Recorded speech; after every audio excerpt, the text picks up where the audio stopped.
सुबह का आगाज़ हुआ तो अब्बास अपने लिए कॉफ़ी बनाकर हाथ में कॉफ़ी का मग थामे अपने बेडरूम में दाखिल हुआ। कॉफ़ी का मग साइड टेबल पर रखकर इसने साइड टेबल पर रखा फ्रेम उठाया। अब वो फ्रेम में मौजूद तस्वीर को देख रहा था। कल रात आनी से मोबाइल पर बात हुई थी मेरी। तब मालूम हुआ इनकी तबीयत ठीक नहीं। ऑफिस से वापसी पे अब इनसे मिलता हुआ आऊँगा। तुम्हें इसलिए बता रहा हूँ कि तुम कहती थी कि मैं हमेशा अपने पापा और मम्मी की तरह किसी भी रिश्तेदार से ताल्लुक़ नहीं रखना नहीं चाहता। तो अब देख लो मैं तुम्हारी बात को वैल्यू दे रहा हूँ। तुम्हारे घर जाकर अब्बास फ्रेम में मौजूद तस्वीर से बातें करने लगा। फिर तस्वीर को वापस टेबल पर रखकर वॉशरूम में चला गया। चल मेरे घोड़े टक टक टक, चल मेरे घोड़े टिक टिक टिक। कोमल हाथ से फुटबॉल को फर्श पर मारती हुई लॉन्ग फ्रॉक के ऊपर दो पोनियां बांधे एनकेसी के अंदर दाखिल हुई। लिविंग एरिया क्रॉस करती हुई बेडरूम में आए। साथ ही हाथ में मौजूद फुटबॉल इसने जोर से सामने दीवार पर मारनी चाहिए, मगर फुटबॉल दीवार की बजाय साइड टेबल पर भाप उड़ाती हुई कॉफ़ी के मग से टकराई। कॉफ़ी का मग बराबर में रखे फ्रेम पर लगा और दोनों ही चीज़ें नीचे गिरी। यस, कोमल हाथ मुक्का बनाकर मुट्ठी जोर से हिलाती हुई अपने कारनामे पे खुशी का इजहार करती हुई बोली।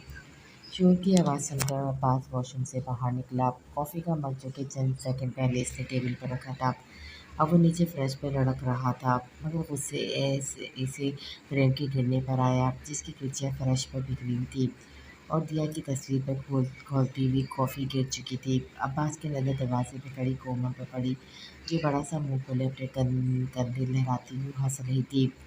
ये क्या किया तुमने? अब्बास गुस्से में कोमल को देखते हुए उससे पूछने लगा। शॉट मारा था। कोमल फ़ख्र से इसको अपना कारनामा बताने लगी। तुम्हें मालूम है तुमने मेरा कितना नुकसान किया है? अब्बास घूरता हुआ कोमल के पास आकर इससे पूछने लगा। फ्रेंड गुस्सा नहीं करते। कोमल के घर में बहुत सारे कॉफ़ी के मग्स हैं और तुम्हें इनमें से एक लाकर दे देगी। कोमल अपने नए फ्रेंड की नाराज़गी से डरती हुई बोली। मैं कॉफ़ी के मग की बात नहीं कर रहा हूँ, बल्कि इस तस्वीर की बात कर रहा हूँ जो तुम्हारी इस बेचारा हरकत की वजह से ख़राब हो गई है। अब्बास कोमल को घूरता हुआ बोला। कोमल सर के नीचे करके फर्श पे गिरी तस्वीर देखने लगी, जिस पर गर्म कॉफ़ी अपने निशान छोड़ गई थी। ये भी तुम्हारी फ्रेंड है? कोमल अब्बास का गुस्सा इग्नोर करती हुई मासूमियत से पूछने लगी। नहीं, ये मेरे लिए फ्रेंड से भी ज़्यादा है और इसकी तस्वीर को तुम नुकसान पहुंचा चुकी हो, इसलिए इस वक्त यहाँ से सीधी शराफत से चली जाओ। अब्बास ने कोमल का बाजू पकड़कर इसे अपने बेडरूम से बाहर निकाला और बेडरूम का दरवाज़ा बंद कर लिया। तुम फ्रेंड नहीं, तुम अंकल हो। मोमी बेबी अब तुमसे बात नहीं करेगी। कोमल खिड़की से झाँककर उसे मुँह चढ़ाती हुई वहाँ से चली गई। गुस्सा करने की वजह से अब अब्बास फ्रेंड से दोबारा अंकल बन चुका था। आज एक बहुत बड़ा प्रोजेक्ट शाहनवाज़ की कंपनी को मिला था, जिसकी खुशी में इसने शहर के मशहूर होटल में पार्टी रखी थी। सारे बड़े-बड़े बिजनेसमैन और दूसरी कंपनी के मालिक इस पार्टी में मौजूद थे। आज के दिन पार्टी के लिए नवीन ने खास अपने लिए ड्रेस बनाया था और वो मुसलसल शाहनवाज़ के साथ उसके दोस्त अहबाब और मुख्तलिफ लोगों से मिल रही थी, जबकि हुना ने कोने की टेबल पर बैठी मुसलसल नवीन को देख रही थी। नवीन ने इसे अपने साथ चलने से मना भी किया था, क्योंकि ये एक बिजनेस पार्टी थी। नवीन को मालूम था वो यहाँ आकर बोर हो जाती, मगर वो नवीन से ज़िद करके यहाँ पर आई थी, क्योंकि आज कॉलेज ऑफ होने से आधा घंटे पहले ही वो कॉलेज से निकल आई थी, ताकि आज़ाद का इसका सामना ना हो सके। यहाँ भी वो नवीन के साथ इसी वजह से आई थी, कहीं आज़ाद इसे कॉलेज में मौजूद न पाकर आज दोबारा घर पर आए तो इसे हुनैन न मिले। मगर यहाँ पर मौजूद सब लोगों को चेहरे पर आर्टिफिशियल मुस्कुराहट सजाए एक दूसरे से बातें करते देखकर वो वाकई बोर हो रही थी, इसलिए चेयर से उठकर भीड़ से निकलती हुई होटल की इस जगह पर चली गई जहाँ कोई मौजूद नहीं था। ये होटल की बैक साइड थी। हर थोड़ी देर बाद कोई एक आध वेटर ही वहाँ से गुजरता। करीब ही बड़े से स्विमिंग पूल के पास हुनैन बैठ गई। नवीन के बॉस इसे बहुत अच्छे लगे। वो हुनैन से बहुत शफ़क़त से मिले थे। इसे ऐसे ही डिसेंट लोग पसंद थे। और एक वो था अनहार, एकदम इसकी सोचों का रुख आज़ाद की तरफ किया, जिसका इम्प्रेशन हुनैन पर पहली मुलाकात से अच्छा नहीं पड़ा था। थोड़ी बहुत इंसानियत इसने दूसरी मुलाकात में दिखाई दी तो आखिर में क्या किया, लड़कियों से कैसे इज़्ज़त से बात की जाती है। शायद ये बात इसको छू कर भी नहीं गुजरी थी, या फिर वो था ही बेबाक और बदतमीज़ किस्म का। जो भी था, हुनैन को इसका यूँ बेडरूम में आना ज़रा पसंद नहीं आया। ये सारी बातें नवीन को कैसे बता सकती थी। नवीन चाहे इसकी कितनी ही नखरे क्यों ना उठा ले या कितनी जिद पूरी कर ले, मगर किसी किसी मामले में वो हुनैन के साथ काफ़ी सख्त हो जाती थी। हुनैन स्विमिंग पूल पर दायरे की शक्ल में बने टाइल्स पर बैठी हुई अपनी सोचों में गुम थी। तुम यहाँ क्या कर रहे हो? शाहनवाज की नज़र अपनी तरफ आते हुए अजहार पर पड़ी, जो ब्लैक डिनर सूट में मलबूस चलता हुआ इसी के पास आ रहा था। इसी के करीब आते शाहनवाज ने इससे पूछा, आपकी जासूसी डैड? जितनी संजीदगी से शाहनवाज ने सवाल किया था, इतनी संजीदगी से अजहार ने जवाब दिया। अजहार की बात सुनकर शाहनवाज के चेहरे के जाविये बिगड़े तो अजहार शाहनवाज के तासुरात देखकर मुस्कुराने लगा। रिलैक्स जोक था। मैंने सोचा कल से तो ऑफिस ज्वाइन करना ही है, क्यों ना आज इस पार्टी में शिरकत कर ली जाए, ताकि आप अपने बेटे का तारुफ दूसरे लोगों से भी करवा दें। आज़ाद अब नॉर्मल अंदाज में शाहनवाज से बोला तो शाहनवाज इसे अपने साथ लेकर पार्टी में मौजूद दीगर अफराद से मिलवाने लगा।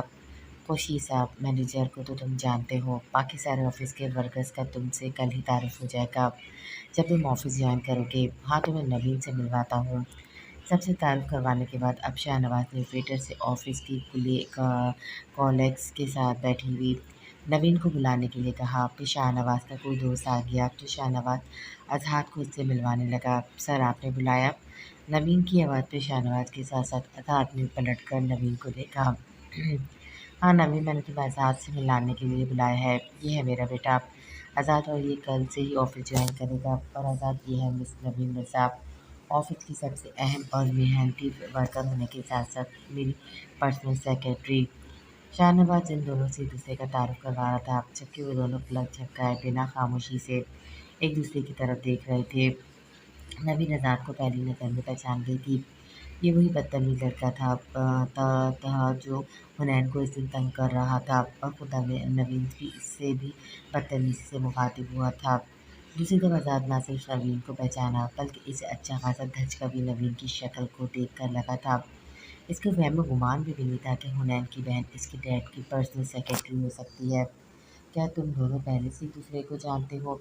शाहनवाज इन दोनों की खामोशी का नोटिस लिया। वो दोनों ही खामोशी से एक दूसरे की तरफ देख रहे थे। नहीं, इतना खास नहीं जानते, एक बार सरसरी सी मुलाकात हुई थी। वेल, आपसे मिलकर खुशी हुई मिस्टर अजहार शाह।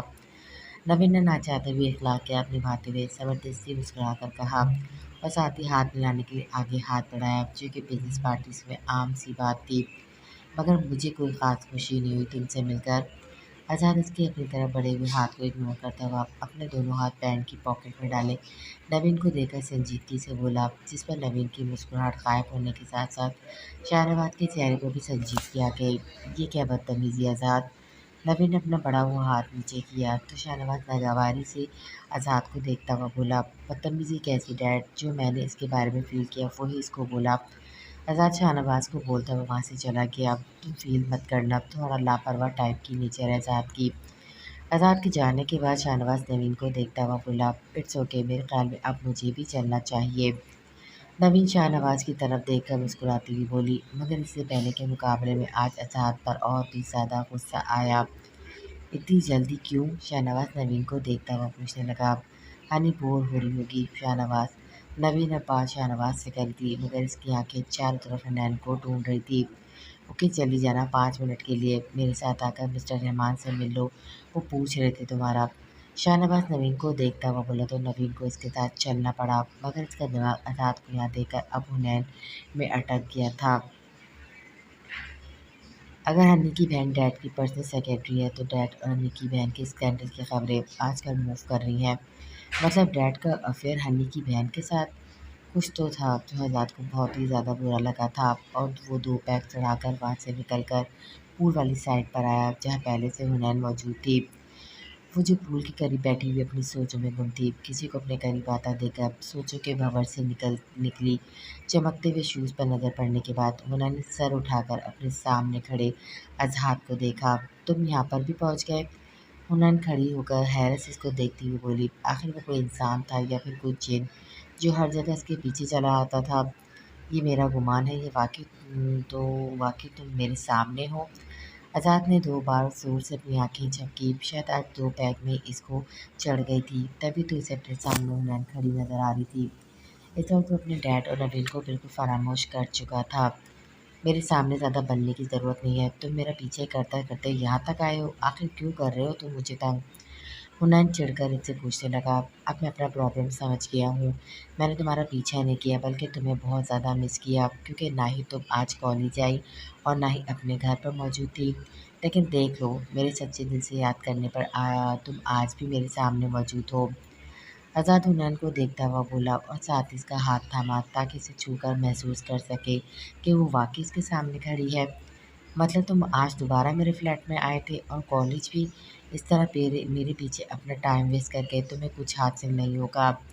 उन्होंने इसके हाथ में अपना हाथ के नोट्स किए बगैर आज़ाद को देखती हुई बोली, जिस पर आज़ाद इसको देखकर मुस्कुराया।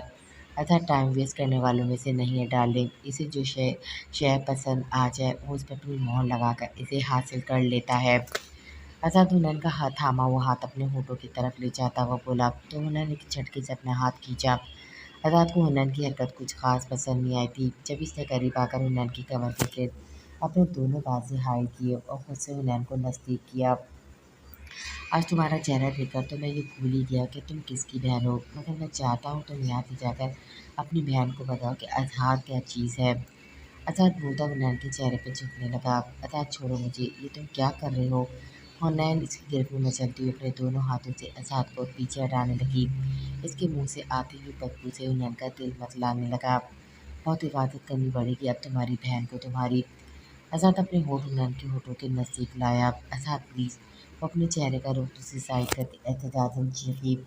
आज़ाद का अपना एक हाथ इसकी कमर से हटाकर इसका चेहरा थामा था। हुनैन ने पूरी ताकत लगाकर इसे दो धक्का दिया। एक लम्हा लगा था इस आज़ाद के एहसास से निकले हुए, मगर दूसरे ही लम्हे हुनैन का चिकने टाइल से पाँव स्लिप किया और अब वो पूल के अंदर थी। अब्बास 2 घंटे पहले किसी काम से घर से बाहर निकला था। अभी वो कार पार करके एनकेसी की तरफ बढ़ने लगा तो उसे कौसर दिखाई दी, जो कि काफ़ी परेशान दिखाई दे रही थी। सब खैरियत है कौसर, आप यहाँ क्यों खड़ी हैं इस वक्त? अब्बास ने परेशान हाल कौसर से पूछा। आधा घंटा गुजर गया, कोमल बीबी का कुछ इल्म मालूम ही नहीं है कहाँ है। ये अमजद गार्ड थोड़ी देर बाद दरवाज़ा खोलकर खुला छोड़कर बाहर निकल गया था। वापस आया तो गेट खुला हुआ था। कोमल बीबी को हम सब मिलकर पूरे घर में तलाश कर रहे हैं। अभी फजल और अमजद बाहर निकले इनको ढूंढने के लिए। कौसर ने परेशानी को सारी सूरत अब्बास को बताई। ओ गॉड, एक तो ये लड़की भी ना, आंटी और आज़ाद के तो काफ़ी परेशान होंगे। अब्बास को फर्जिया और आज़ाद का ख्याल आया, तभी वो कौसर की जानिब देखता हुआ पूछने लगा, शाहनवाज सर और जहाज सर तो घर पर मौजूद नहीं है। वजह मैडम को अभी हम सब ने नहीं बताया, वो परेशान होगी तो उनकी तबीयत बिगड़ेगी। लेकिन अब सोच रही हूँ अजहर सर को कॉल करके बता दूँ। कौसर परेशानी से अब्बास को बोलने लगी, इसकी ज़रूरत नहीं पड़ेगी। कौसर पीछे मुड़कर ऊपर की तरफ देखे अपनी कोमी बेबी के कारनामे वो कहाँ पर पहुँची हुई है। अब्बास जो कि कौसर की बात सुन रहा था, अचानक इसकी नज़र घर की छत पे पड़ी। वहाँ इसे कोमल खड़ी नजर आई। खुदा का शुक्र है कोमल बेबी मिल गए।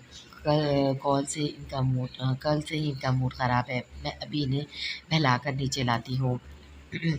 कौसर शुक्र अदा करती वहाँ से जाने लगी। आप रुके कौसर, कोमल को मैं नीचे लेकर आ जाता हूँ।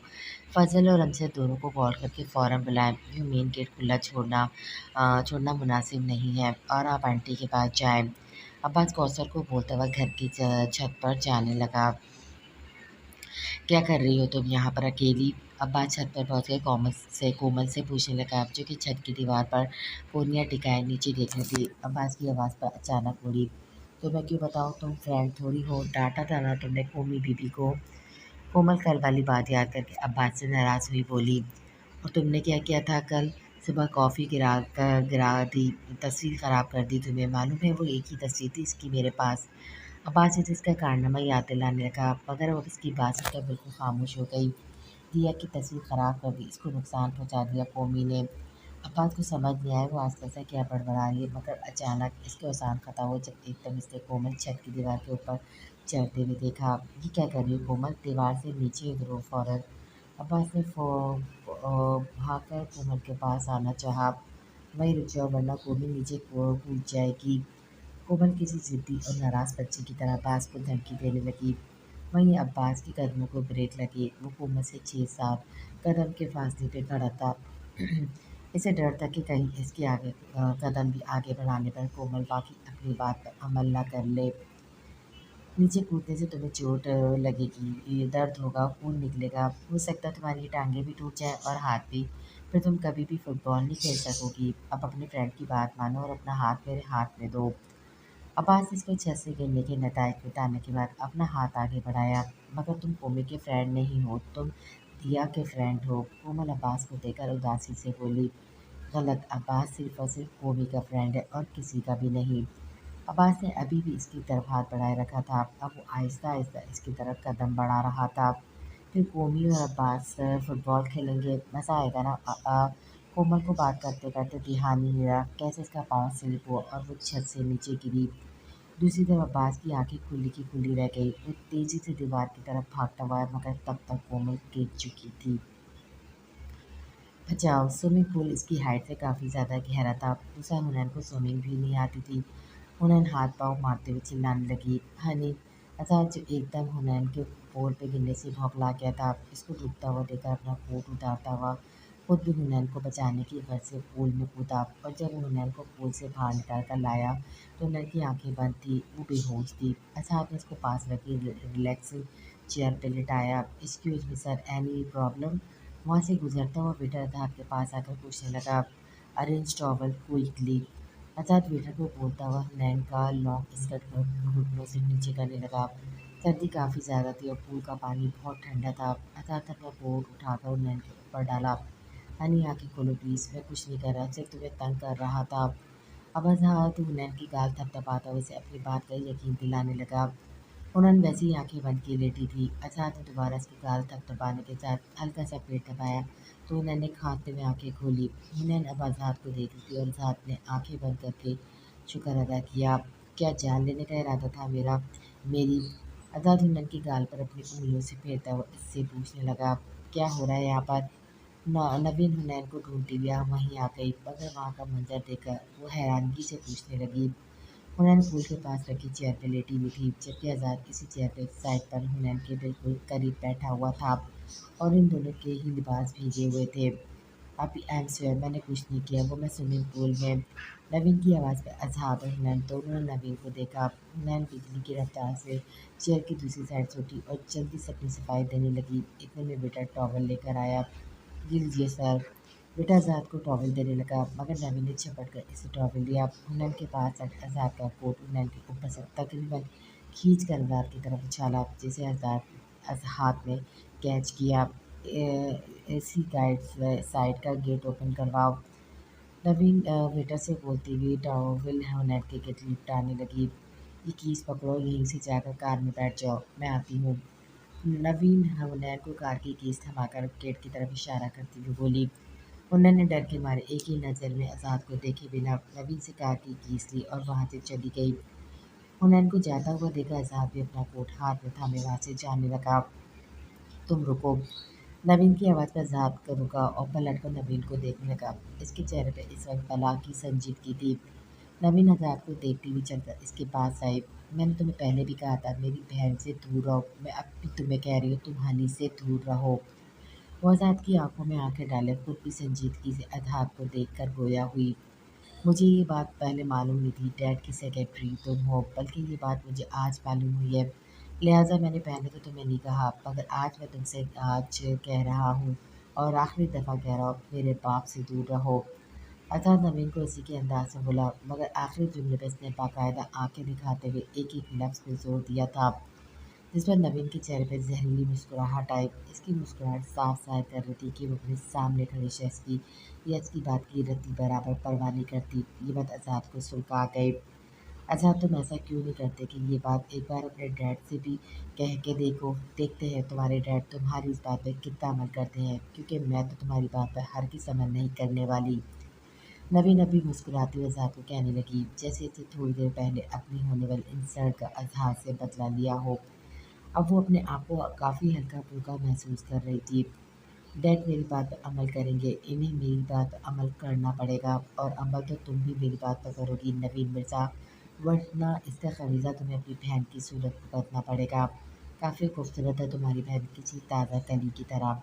इसकी अंदरूनी बिरूनी हर पर्सनल मामले की खबर रखता हूँ मैं। अगर तुमने मुझे मज़ीद अपनी औकात दिखाई ना तो वक्त ज़ाय किए बगैर चुटकी में मसलकर रख दूंगा मैं तुम्हारी बहन को। आज़ाद उसके चेहरे के सामने हाथ लाकर चुटकी बजाता हुआ बोला। अब की बार नवीन के फेस एक्सप्रेशन देखकर मुस्कुराने की बारी आज़ाद की थी। पहले मैं तुम्हें सिर्फ एक बदतमीज इंसान समझती थी, लेकिन आज मालूम हुआ तुम एक घटिया इंसान भी हो। आज़ाद को बोलने के साथ नवीन ने अपने हाथ की मुट्ठी बंद की ताकि आज़ाद के मुंह पर खुद को थप्पड़ लगाने से बाज रख सके। आज़ाद उसके चेहरे पर गुस्से के तासुरात के साथ इसके हाथ की मुट्ठी बंद मुट्ठी देखने लगा। क्या हुआ? मुझे मारने का दिल चाह रहा है? ऐसा सोचना भी मत, क्योंकि मैं सिर्फ बदतमीज और घटिया इंसान ही नहीं, बहुत खतरनाक इंसान भी हूँ। आज़ाद आंखें दिखाकर नवीन को देखता हुआ अपनी बात असबर करवा कर वहाँ से जाते जाते पलटा। बचाकर और बहुत ज़्यादा छुपा कर रखना अपनी बहन को मुझसे। लोग मुझे ही बदतमीज़ नहीं कहते, बहुत ज़्यादा हिम्मत चाहिए मेरी बदतमीज़ी को बर्दाश्त करने के लिए। आज़ाद नवीन को बोलता हुआ वहाँ से चला गया, जबकि इसके लफ्ज़ नवीन ने बर्दाश्त नहीं हो रहे थे। बचाओ मुझे! आवाज़ से धड़कते दिल के साथ छत की दीवार से झुककर देखा तो लंबा सांस खारिज किया। छत की दीवार से लगे पाइप जो कि पानी ड्रेन करने के लिए लगाया गया था। कोमल अब चेहरे पर खौफ के आसार लाए इस पाइप को पकड़कर हवा में अपने दोनों हाथ पाँव चला रही थी। कोमल अपना हाथ दो, एक हाथ से पाइप पकड़ी रहना, दूसरा हाथ मुझे दो। अब्बा दीवार से नीचे झुककर अपना हाथ कोमल की तरफ बढ़ाता हुआ बोला। क्या कोमल बीबी नीचे गिरेगी तो वो मर जाएगी? कोमल ने एक नज़र नीचे ड्राइवर वे पे डाली, फिर अपना सर ऊपर करके अब्बास से सवाल करने लगी। नहीं, ये इतनी ऊंचाई नहीं है और कोमल बीबी भी काफ़ी ठीक है, ऐसे नहीं मरेगी, बस चंद एक हड्डी ज़रूर टूट जाएगी तुम्हारी। अब बाकी की तफरीह ऊपर आकर करना, जल्दी हाथ पकड़ो अपना। अब्बास अपना गुस्सा कंट्रोल करता हुआ मस्जिद दीवार से झुककर कोमल की तरफ अपना हाथ बढ़ाता हुआ बोला ताकि कोमल का हाथ थाम ले। जब कोमल ने बगैर किसी बेवकूफ़ी की या पागलपन का मुजाहरा करते हुए एक हाथ ऊंचा करके अब्बास की तरफ बढ़ाते हुए शुक्र अदा करके कोमल का हाथ मजबूती से पकड़ा और अपनी तरफ खींचते हुए दूसरा हाथ भी पकड़ा। कोमल के दोनों हाथों को खींचकर उसे दीवार के पार छत पर लाने में कामयाब हुआ और अपना फूला हुआ सांस बहाल करने लगा। वाह, तुम तो मेरे फ्रेंड होने के साथ साथ सुपरमैन भी हो, बस पीछे चादर नहीं टंगी हुई। कोमल अब्बास को खुशी से देखती हुई बोली। इस पर अब्बास ने इसका बाजू पकड़ा और खामोशी से सीढ़ियाँ उतरता हुआ इसे नीचे लाया, इसी कमरे में ले जाकर इसे बेड पर बिठाया। ज़रा भी एहसास है तुम्हें कितना परेशान करती हो तुम अपने घर वालों को, बदतमीज लड़की। अब्बास को लगा कि कमरे में आकर अब कोमल की जान को कोई खतरा नहीं है, इसलिए उस पर गुस्सा करता हुआ बोला। कोमी बदतमीज नहीं है और लड़की भी नहीं है, बल्कि एक छोटा सा बेबी है। कोमल नाराज होते हुए अब्बास को देखकर बताने लगी, क्योंकि इसका फ्रेंड दोबारा बदल गया था और इस पर गुस्सा कर रहा था। कोई बेबी शेबी नहीं हो तुम, अच्छी खासी बड़ी लड़की हो तुम, आइंदा अगर कोई ऊटपटांग हरकत की ना तो रख कर दूंगा। अब्बास ने डराने के लिए हाथ फिजा में बुलंद किया तो कोमल आंखें बंद करके पीछे हुई। फौरन लेटो बेड पर, अब्बास ने झपटते हुए कोमल से कहा। कोमल जल्दी से बेड पर लेट गई। ये कम्फर्ट कौन उड़ेगा? अब्बास कूदता हुआ उससे पूछने लगा। तुम उड़ाओगे ना? कोमल का जवाब सुनकर उसको कूदता हुआ कोमल पर कम्फर्ट डालकर इसके रूम से बाहर निकल गया।